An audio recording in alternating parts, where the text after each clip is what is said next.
रम्या की नई नई शादी हुई थी। उसका पति उसे बहुत प्यार करता था, लेकिन उसकी सास को रम्या बिल्कुल पसंद नहीं थी। सिर्फ अपने बेटे की खुशी के लिए उन्होंने यह शादी करवाई थी। रम्या की सास हर वक्त उसकी गलतियां निकालती और उसे डांटती रहती थी। घर में सिर्फ 3 लोग थे, रम्या, उसका पति और उसकी सास। उसकी सास बहुत कंजूस थी और रोज खाना बनाते समय खुद ही सामान देती थी। हर दिन बस 3 रोटियां और उनके साथ थोड़ी सी सब्जी बनाने की अनुमति होती थी।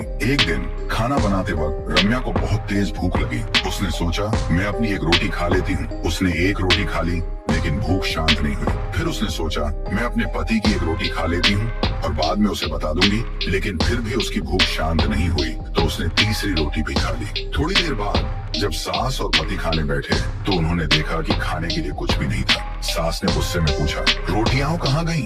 रम्या ने ईमानदारी से बताया कि उसने सारी रोटियां खा ली। ये सुनकर सास बहुत क्रोधित हो गई और अपने बेटे से बोली, देखो ये कैसी औरत है, हमें इसकी कोई जरूरत नहीं है, इसे श्मशान ले जाकर जला देते हैं। बेटे ने कहा, जो तुम्हें ठीक लगे वही करो। रात होते ही सास ने बैलगाड़ी में लकड़ियां रखवाई और रम्या को लेकर श्मशान चली गई। रास्ते में बेटे ने धीरे से माचिस अपनी जेब में डाली। श्मशान में पहुंचकर रम्या को बैठाया और उसके ऊपर लकड़ियां बांध दी। सास ने माचिस ढूंढी, लेकिन वह नहीं मिली। उसने बेटे से पूछा तो उसने कहा कि माचिस उसके पास नहीं है। सास ने कहा, जाओ घर से माचिस ले आओ, लेकिन बेटे ने जाने से मना कर दिया। तब सास खुद माचिस लेने चली गई। जैसे ही सास घर गई, बेटे ने रम्या को लकड़ियों से निकाला और पास के एक बड़े पेड़ पर चढ़ने को कहा। फिर उसने लकड़ियों को फिर से सही से लगा दिया ताकि सब कुछ वैसा ही लगे। सास वापस आई और उसने बिना देखे ही लकड़ियों को आग लगा दी। फिर शक न हो इसलिए बेटा भी माँ के साथ घर लौट गया। इधर रम्या पेड़ पर बैठी थी, तभी वहाँ 4 चोर आए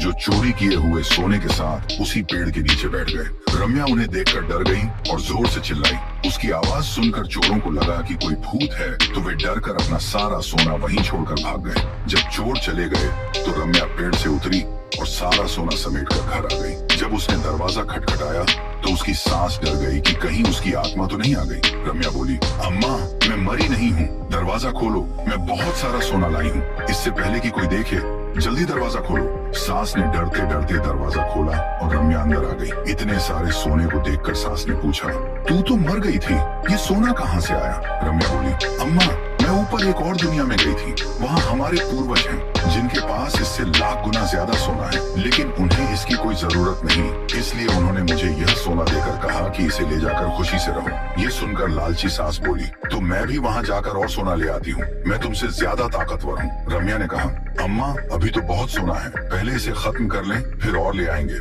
लेकिन सास ने कहा, नहीं, जब वे खुद दे रहे हैं तो क्यों इंतजार करें। और उसी रात वह श्मशान गई। उसने खुद ही लकड़ियां जमा की, उनके ऊपर बैठी और आग लगा दी। इधर रम्या और उसका पति खुशी खुशी जीवन